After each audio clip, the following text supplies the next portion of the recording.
लाले लाले होठवा से लाले लाले होठवा से बरस ललैया हो की रस चुएला हो की रस चुएला जैसे आमावा के मोजरा से रस चुएला हो की रस चुएला जैसे आमावा के मोजरा से रस चुएला हो के रस चुएला जैसे आमावा के मोजरा से रस चुएला हो के रस चुएला। लाज वाली बतिया न लाज वाली बतिया न बोल मोरे राजा जी करे जा छुएला हो करे जा छुएला तोहरी मीठी मीठी बोलिया करे जा छुएला हो करे जा छुएला तोहरी मीठी मीठी बोलिया करे जा छुएला हो करे जा छुएला तोहरी मीठी मीठी बोलिया करे जा छुएला हो करे जा छुएला।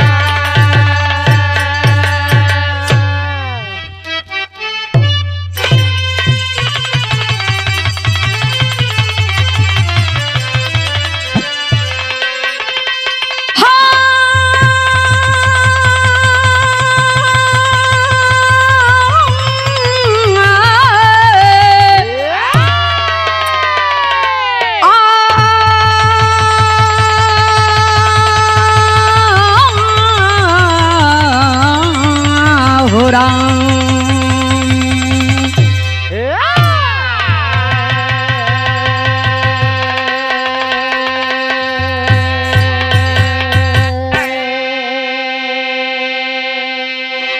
चार लाइन कवि जी बिरहा में भूमिका का भाव लिखे जरा गौर करेंगे श्रोता सज्जनों कहना है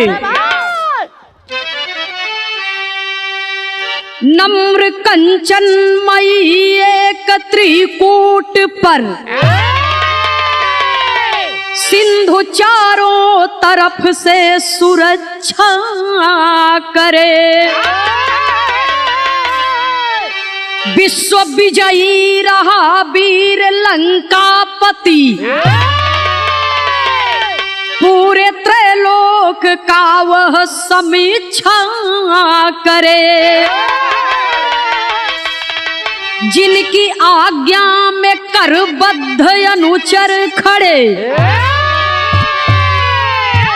कंपते सब सुरादी प्रबल ताप से इंद्र यमराज भी सब इबादत करे गर्व करने लगाया पहिया आप से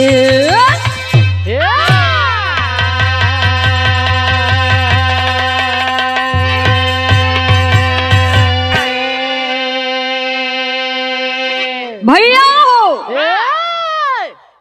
ये दुनिया में चाहे देवता हो चाहे गंधर्व हो नर हो किन्नर हो कोई भी हो धान बल का गर्मी केहू केहू बर्दाश्त करेला सबके बर्दाश्त करे के बस के बात नहीं बा नाम शोहरत का गर्मी क्यों क्यों बर्दाश्त कर पावत है कभी को बिरहा में एक लाइन गजल का भाव लिखना पड़ा कहना है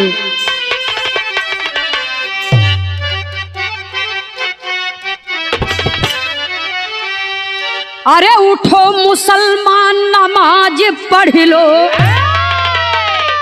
ये उठो मुसलमान नमाज पढ़ लो अभी मेरा सिर कटा नहीं है उठो मुसलमान नमाज पढ़ लो अभी मेरा सर कटा नहीं है उठो मुसलमान नमाज पढ़ लो अभी मुसलमान नमाज पढ़ लो अभी मेरा सर कटा नहीं है उठो मुसलमान नमाज पढ़ नहीं है, जैसी शहादत दिया हुसैन ने वैसा कोई दिया नहीं है।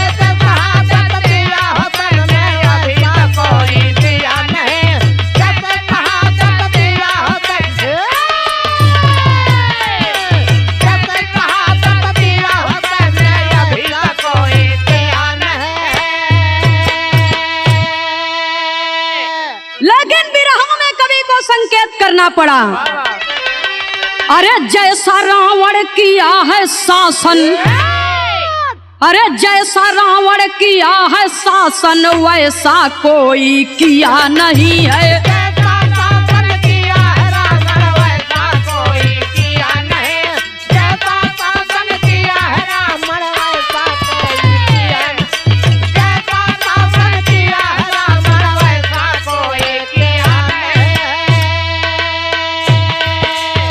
जैसा रावण किया है शासन वैसा कोई किया नहीं है,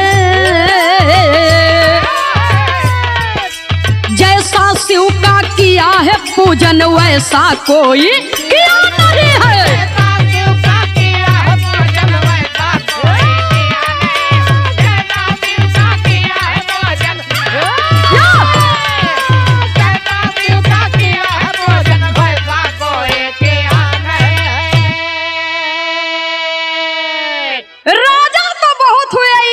पर एक से बढ़कर के एक बलशाली राजा पैदा हुए, लेकिन जैसा रावण किया है शासन ऐसा कोई किया नहीं है।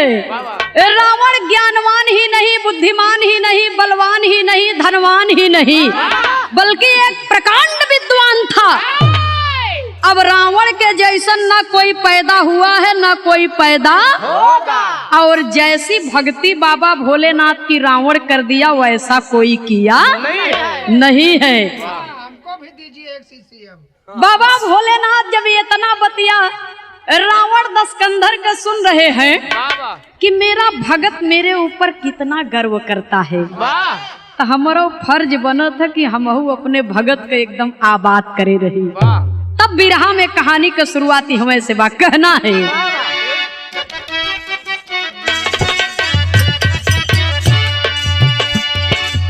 लगा दरबार था सब वीर भाव में साजे, नर्तकी नाचती थी पांव पयलिया बाजे,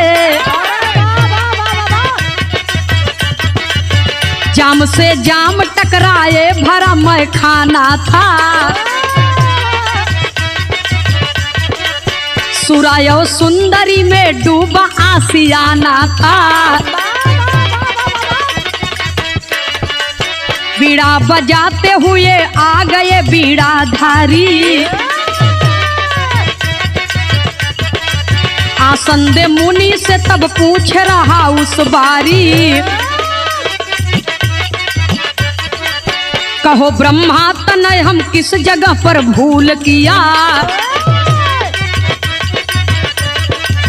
बचाना कोई और जहां कर वसूल किया,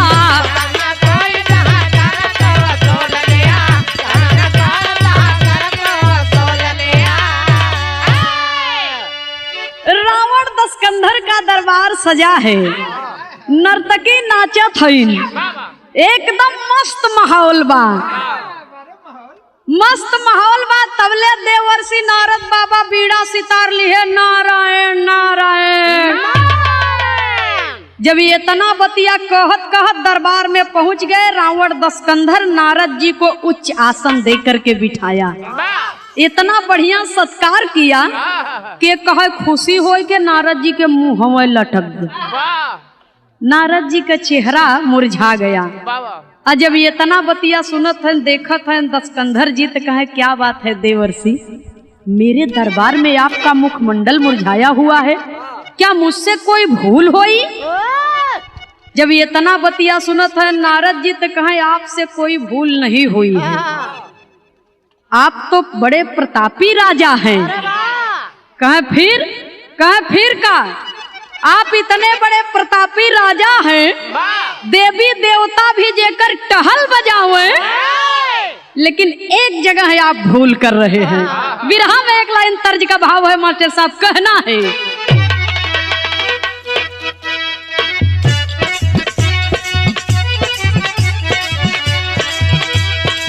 चला हो राजा चली बनारस, चला हो राजा चली बनारस, दिल्ली पटना दूर बा। चला हो राजा चली बनारस, दिल्ली पटना दूर बा। चला हो राजा चली बनारस, दिल्ली पटना दूर बा। लेकिन नारद जी का कहत है, नारद का बज गया सितारा, नारद का बज गया सितारा, इनके बढ़ल गरूर बा। नारद का बज गया सितारा, इनके बढ़ल गरूर बा। नारद का बज गया सितारा, इनके बढ़ल गरूर बा। विश्व विजय के झंडा खाली झूठ तू लहरावेला। विश्व विजय के झंडा खाली झूठ तू लहरावेला। विश्व विजय के झंडा खाली झूठ तू लहरावेला। सारा जग जीता है भल ही अवध के जीत न पावेला। सारा जग जीता है भल है, अवध का जीत न पावेला। सारा जग जीता है भल है, अवध का जीत न पावेला। ई सपना मत साजे बबुआ, ई सपना मत साजे बबुआ, टूटे जवन गरूर बा। सपना जन साजाए बबुआ, टूटा जवन गरूर बा। सपना जन साजाए बबुआ, टूटा जवन गरूर बा। रावण दशकंधर अपनी भुजा फैलाने लगा कि ओ देवर्षि नारद जी, अरे एक बार देवताओं से भूल हो सकती है लेकिन रावण कभी भूल नहीं कर सकता। बाबा आप ऐसा कह करके हमारा मनोबल तोड़ना चाहते हैं। इतना बतिया नारद जी सुनंत का नारद का बज गया सितारा, इनके बढ़ल गरूर बा। इनकर घमंड तोड़ब जरूरी बा। कहे देखिए दशकंधर, आप एक महाप्रतापी राजा हैं, इसमें कोई शक नहीं है। लेकिन दुनिया जीत लेबा, अब ही तक तुहार कईयों पीढ़ी बीत गई। अयोध्या पर शासन कर रहे तमाम राजाओं से युद्ध हुआ, लेकिन क्यों अब जीत नहीं पाए। इस समय अवध के राजा महाराज दशरथ जी हैं। अगर शक बात जाए के वो नहीं से लड़ ला, अगर जीत जाबा तब सही सही विश्व विजेता होगा। जब ये इतना बतिया सुने नारद जी के, तो दशकंधर अपनी बाह फुलाया, गर्व में चूर और चल दिया। जब चल दिया तब बिरहा में कवि को संकेत करना पड़ा। एक लाइन तर्ज का भाव है मास्टर साहब,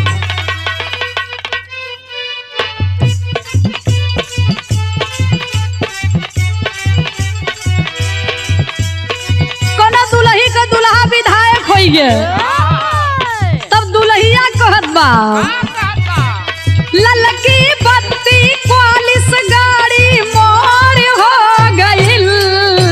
ललकी बत्ती क्वालिस गाड़ी मोर हो गइल।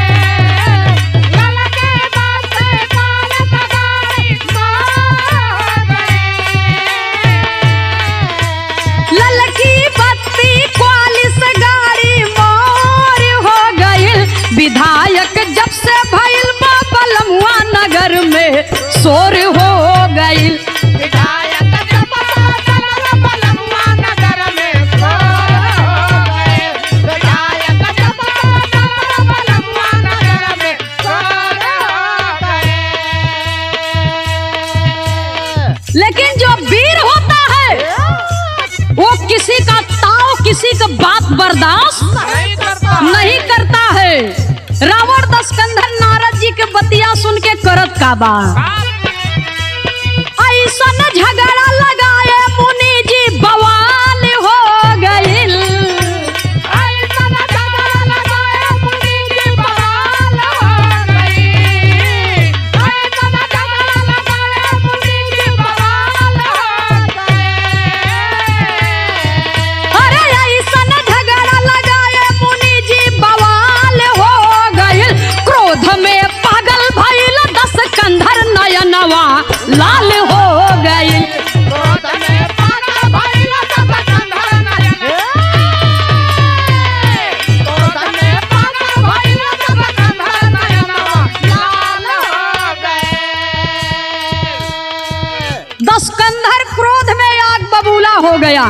और चल दिया लंका से, प्रस्थान कर दिया अयोध्या की ओर। तब कवि को लिखना पड़ा,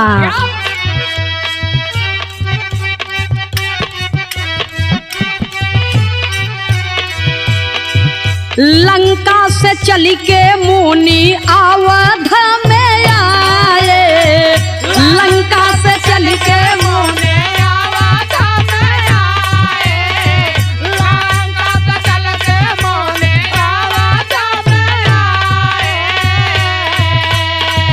दशरथ से जाके सारी बतिया बताए,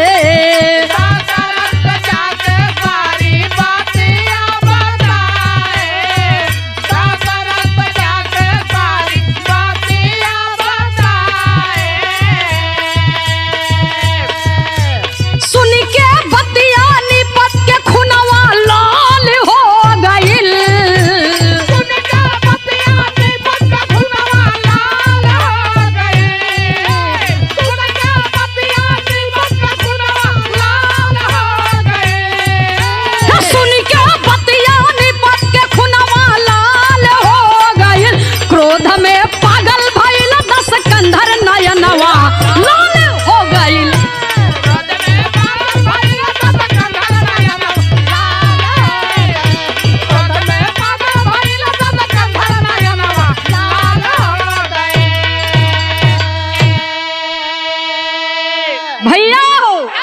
पुरनिया दादा लोग कहे हैं जह दिन नारद कुछ न पावे हड्डी फेंक दू कुकुर लड़ावे, एक तीर डबल निशाना।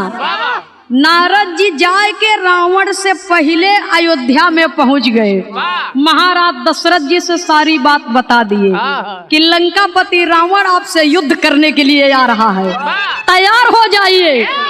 जब इतना बतिया सुने दशरथ जी नारद जी से कहे चिंता मत कर ऋषिवर, आवेदा उनकर आजा बाबा इतना दिन ले आए रहन, वो समझ के गए आवत हन तो इहो समझे के जाई। बिरहा में एक लाइन तर्ज लगी मास्टर साहब,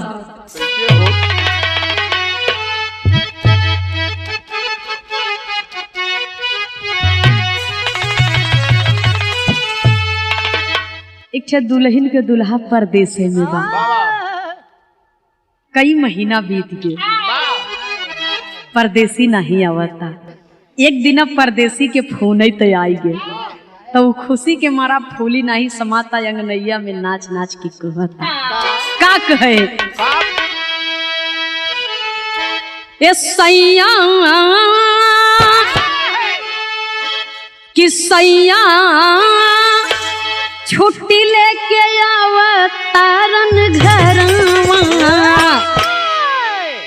ए सैया छुट्टी लेके आवतारन घरवा, आज टेलीफोन आइल बा सैया,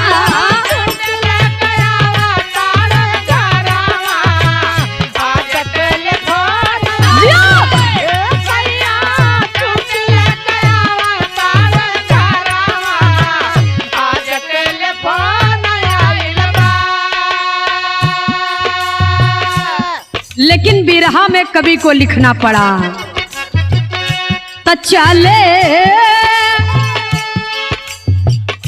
हो चले नारद अपन खुनकावत सीतरवा, भूप के गरूर आइल बा, चले नारद अपन खुनकावत सीतरवा, भूप के गरूर आइल बा, चले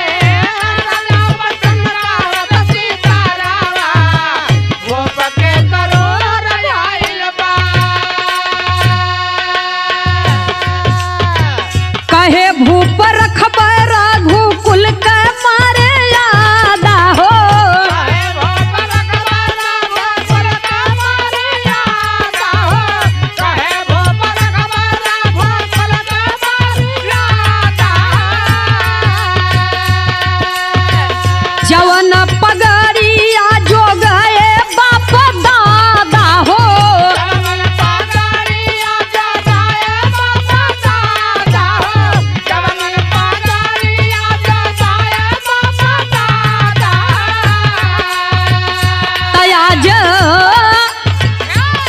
आज तोड़ी दे रावण के गरूरवा भूप के जनून आइल बा आज तोड़ी दे रावण के गरूरवा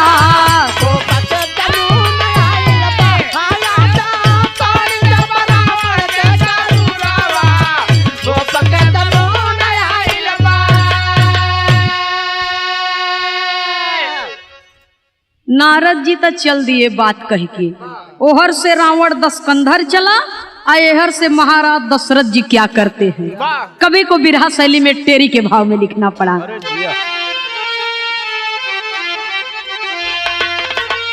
अरे राम अरे सहपाठी देवता भेड़ बन चले ये दशरथ बने गड़ेरिया लिए बांस की काठी दशरथ बने गड़ेरिया लिए बांस की काठी हो सहपाठी देवता भेड़ बन चले। देवता लोगन के आमंत्रित कर दिए महाराज दशरथ जी कि रघुकुल का मर्यादा आज खतरे में बा जवन पगड़ी दादा और पिताजी संभाल करके रखे हैं वो इज्जत का पगड़ी अगर डूब जाई तो धिक्कार बा हमारे जिंदगी पर। देवता लोग महाराज दशरथ जी की बात सुन करके विनती सुन करके चल दिए तो जितना देवता रहे सब भेड़ बन गए महाराज दशरथ जी गड़ेरिया बन गए।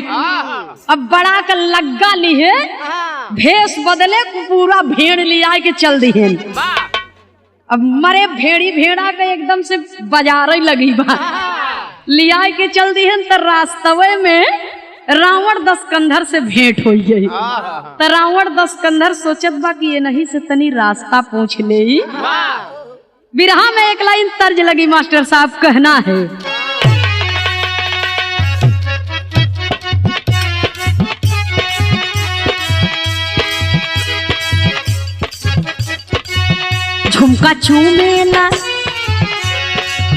झुमका चूमेला मोर गोरा गलवा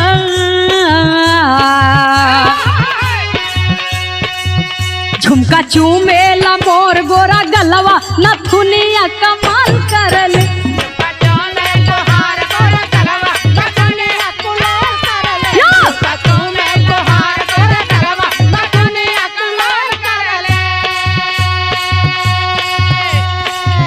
लेकिन रावण दशकंधर करत का बा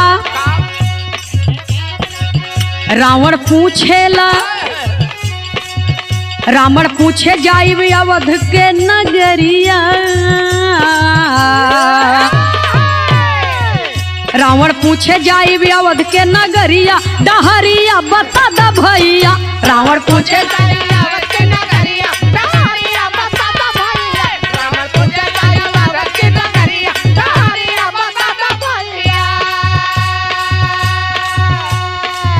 रावण दशकंधर के बात सुन के महाराज दशरथ जी का कहत है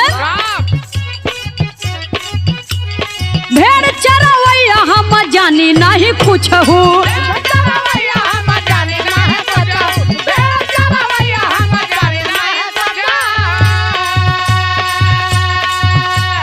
जाके केहू औरी से पूछ ले बकतहू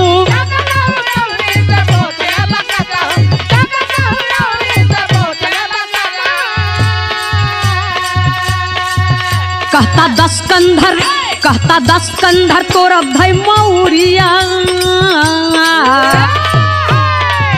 कहता दशकंधर तोरा भाई मौरिया डहरिया बता द भैया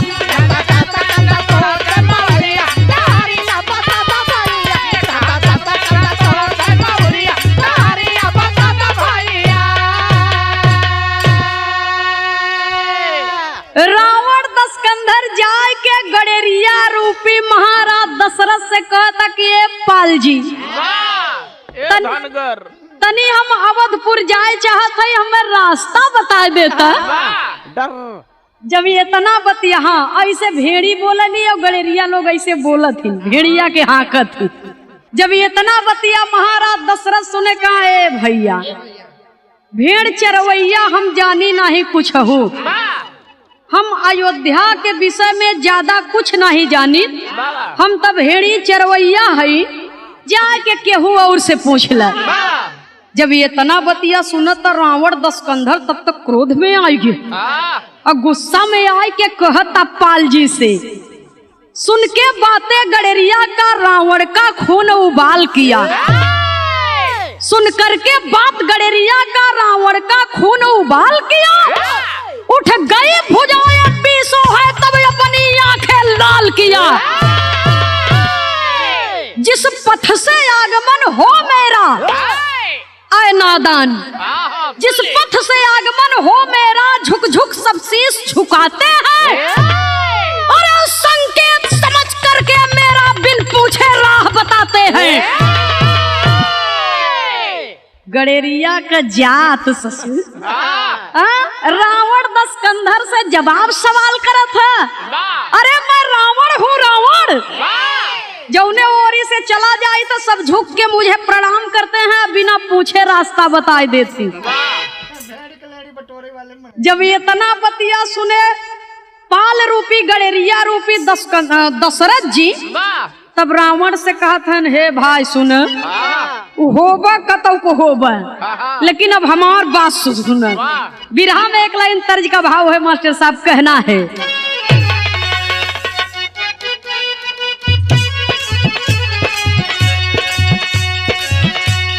तर्ज रही आरा जिला भोजपुर बक्सर के आगे पटना, बतावा ड्राइवर बाबू किराया लेबा। लेकिन आज के कई बरस पहले हमार मतारी बहन लोग ये गीत के गावे को, जब मई जून के महीना में बियाह पर दुल्हा दुल्ही मड़ाए में बैठे एकदम पसीना से तरबतर, तब मेहरारू लोग गावे। कैसे गावे? सास बोले कड़वी बोली, सास बोले कड़वी बोली, सरहद बोले नरमी, तनी हटके बैठा या दुल्हा, दुल्हन के होले गर्मी, तनी हटके बैठा।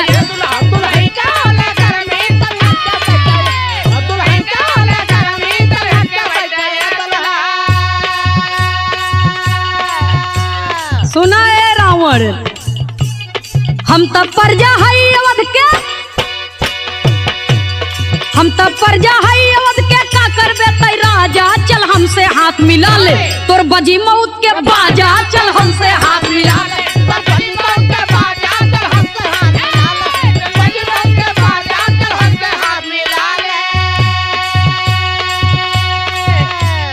भिड़ गए दोनों वीर तब जोरा वाला गाये,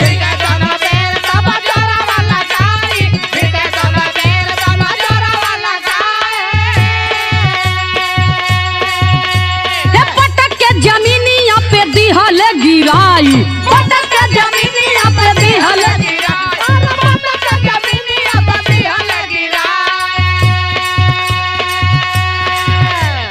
जान बची ना यह धनगर से,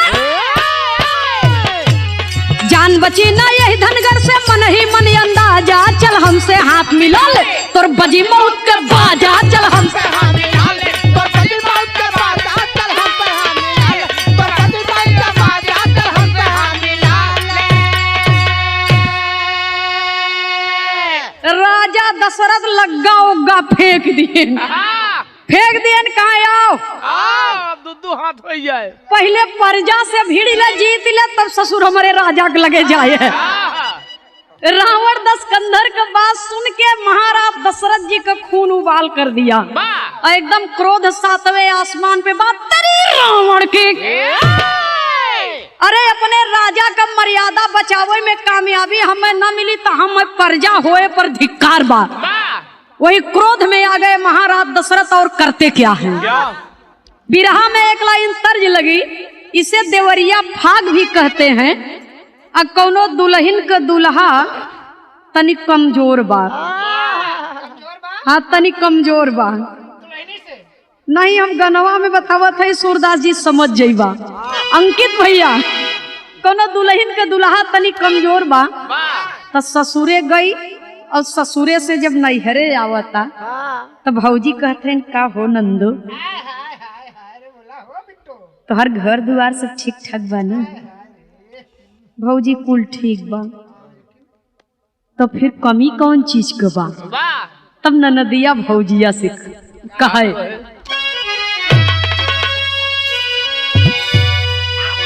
अरे कुंडा मिलल दौरा मिलल कुंडा मिलल दौरा मिलल अरे सुहागवा मिलल ये भौजी रतिया से जरिया पे निदियो न आवे महुगवा मिलल ये भौजी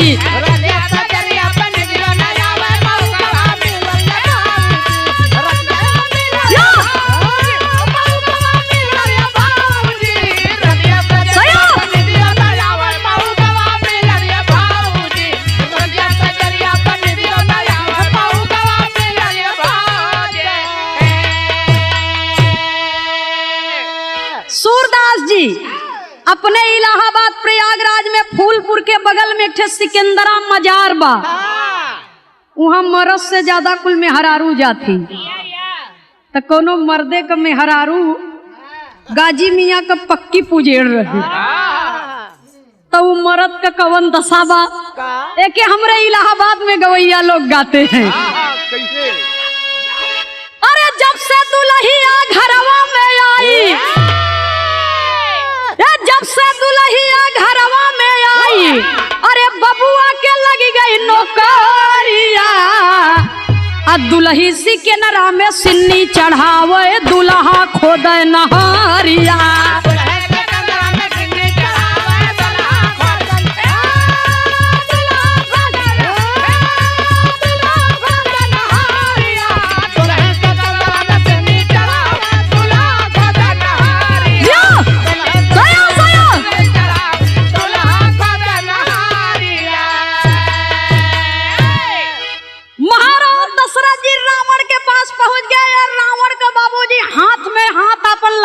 दिहन और हाथ लगा के कहत का है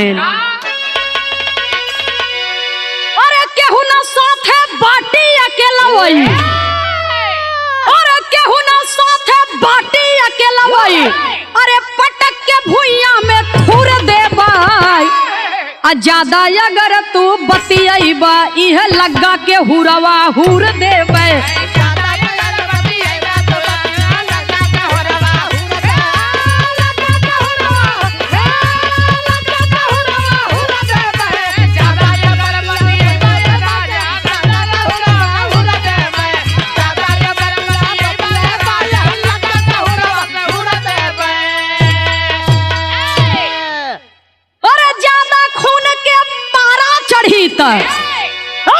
और ज्यादा खून के पारा चढ़ी त अरे तोरा मुड़िया पकड़ के मऊर देबै ऐसा न तैसन हमें जिन जाना आगी के बिना भौर देबै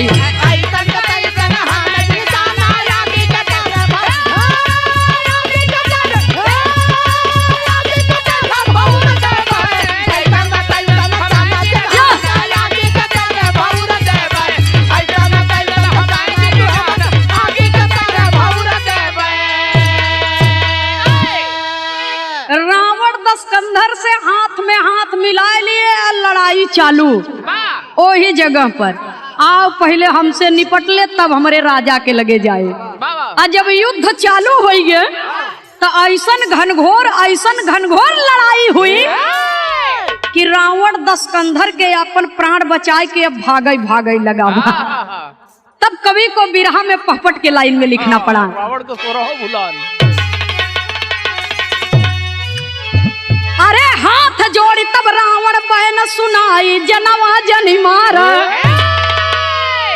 ए हाथ जोड़ी तब रावण बहन सुनाई जनवा जनी मारा ओ का खाला तू भैया दा बतलाई जनवा जनी मारा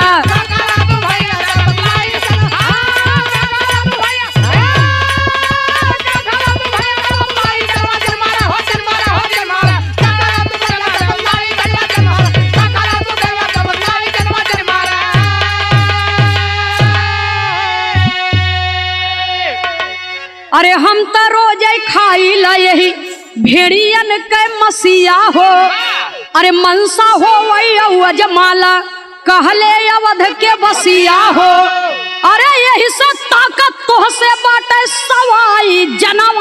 जनी मारा। और हाथ जोड़ के रावण कहे ललचाई जनवा जनी मारा। रावण सोचता कि है जे करे राजा के प्रजा में इतनी बड़ी ताकत, वो राजा कैसन होई। जौने राजा के प्रजा में इतनी बड़ी शक्ति सर्वा हमारे एकदम घोड़े का पसीना मुड़े पर चढ़ाई दी है, तो वो राजा के लगे जात तो हमार कौन गति होई है भगवान। पियर की माटी भैंस दे। जब इतना बतिया सुनो तो महाराज दशरथ का ए वीर क्या सोच रहे हैं। जब इतना बात सुनता रावण दशकंधर तो कहे भैया पाल जी हमार जिंदगी बख्शी दे, खाली इतना बताए दे कि कौन चीज खात है कि तोहसे तोहरे अंदर इतनी बड़ी ताकत बा। तब महाराज दशरथ कहा हम देखा भाई किसान मनई है, मेहनत करे वाला, हमरे पल्ले ज्यादा तो कुछ नहीं न, यह भेड़ी के गोश्त खाई थे हम। जब इतना बतिया सुनता रावण दशकंधर कहा ये करे मतलब भेड़ी के गोश्त में ज्यादा ताकत बा। अब आज से हिरन उरन मारब बंद, शेर के शिकार करब बंद, अब भेड़ी ले चलब हम डर भैया हाथ जोड़ा था एक ठे, यही में से हम के दे देता। ले जा यही में से एक ठे हम के दे देता। तब कभी को आल्हा के लाइन में लिखना पड़ा, कहना है बाबा कैसे।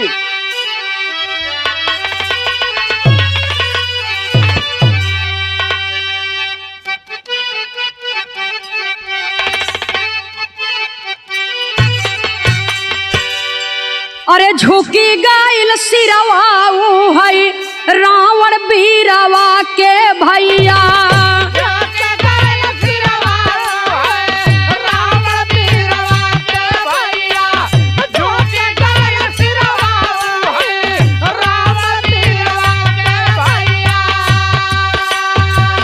बीसौ भुजवा के जोर नहीं हो देखा।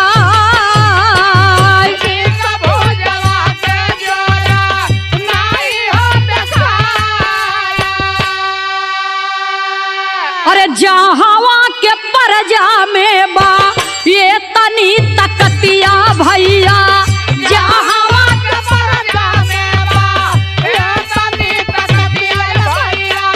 जहावा के परजा में बा ये तनी तकतिया भैया। उहावा का राजा कैसन कहलो न जाए।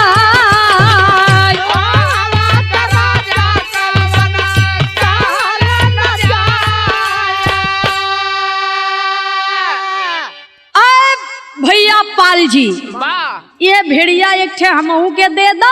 महाराज जब दशरथ सुनते हैं तो कहते हैं कि सुनो, या तो कोई शरणागत हो जाए अयोध्या का तो उसकी मदद की जाती है, और तुम हारे हुए वीर हो और तुमने अपने तन मन से अपना शीश झुका दिया है, तो मैं तुम्हारी मदद अवश्य करूंगा।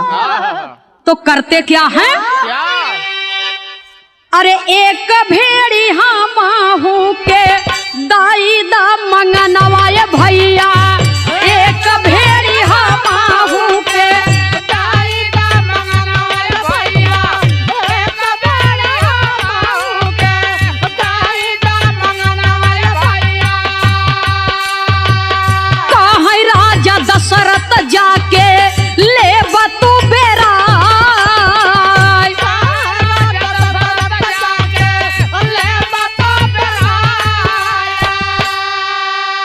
अरे भेड़ियन के झुंडावा में देखे जब रजनवाए भैया। भेड़ियन के झुंडावा में देखे जब रजनवाए भैया। भेड़ियन के झुंडावा में देखे जब रजनवाए भैया। रहले शनिचर अपन देहिया फुला।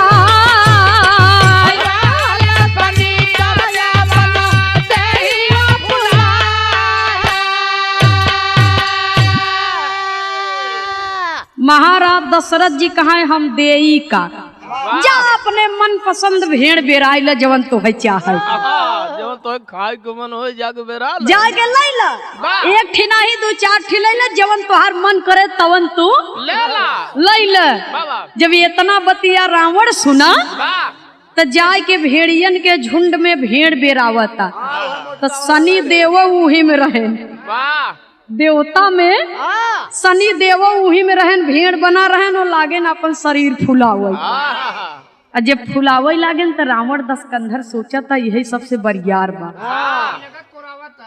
कई है सबसे बरियार बा यही के लाई चला और बढ़िया एक बनवाओ वो बढ़िया से हाँ बड़े चाव के साथ एक भोजन करब।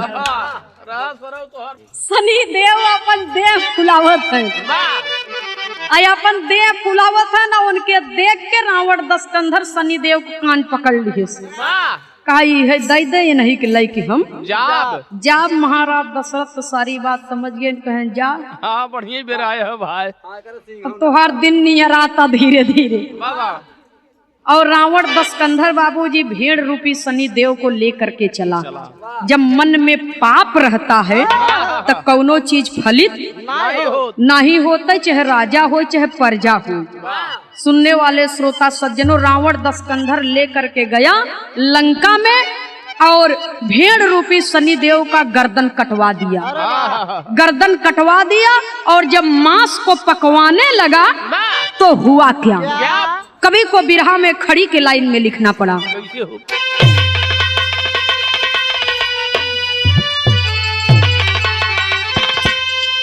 अरे मुड़िया शनि की काटे जब रावण सत्यानाशिया मुड़िया शनि की काटे जब भैया रावण सत्यानाशिया बीती गईले कईयो दिनवा पकल न मसिया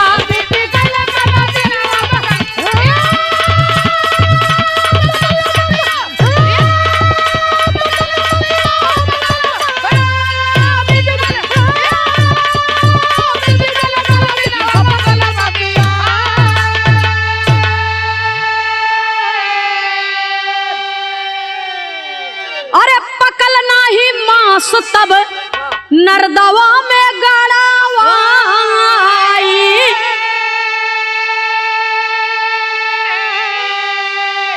अलंकवा जरावे जब गईले कपीराई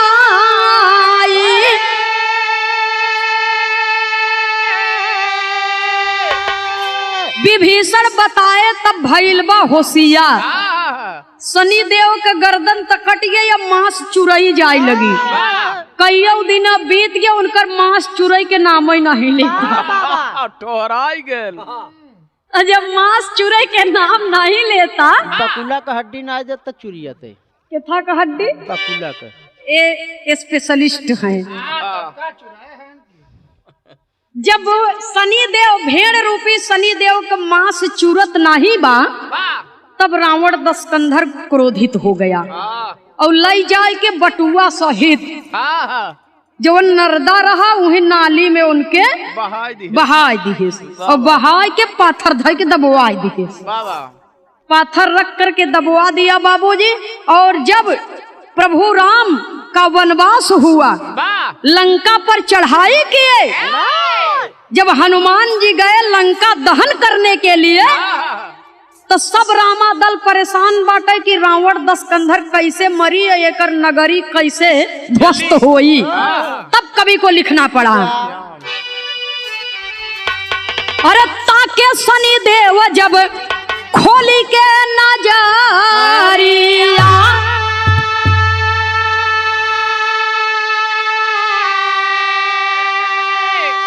उलटी पलटी जा रे लंकावा नगरिया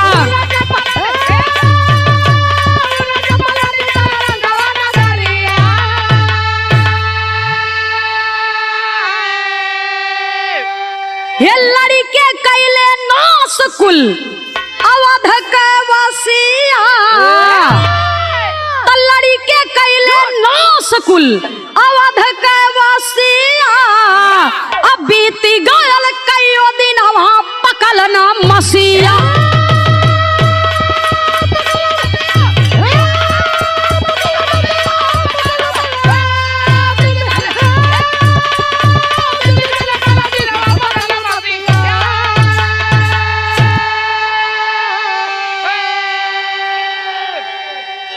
बहुत बहुत कलाकार लोग सवाल करते हैं कि हनुमान से पहले लंका को किसने जराया। वाह तो हनुमान से पहले लंका को शनिदेव ने जराया। वाह सुनने वाले श्रोता सज्जनों, पाप छिपता नहीं है नहीं है। जब पाप का घड़ा भर जाता है तो एक दिन फूटता अपने आप है। रावण दशकंधर का पाप का घड़ा जब भर गया तो वही शनिदेव को जो गड़वाया था नाली में, शनिदेव की कुदृष्टि पड़ गई और हनुमान जी के द्वारा लंका का विध्वंस कर दिया गया। कवि को संकेत करना पड़ा आखिरी और अंतिम प्रमाण में।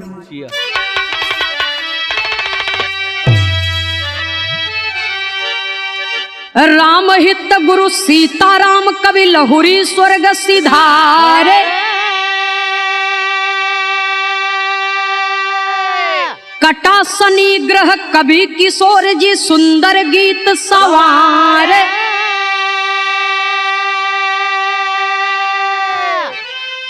अरे राम सहपाठी देवता भेड़ बने चले।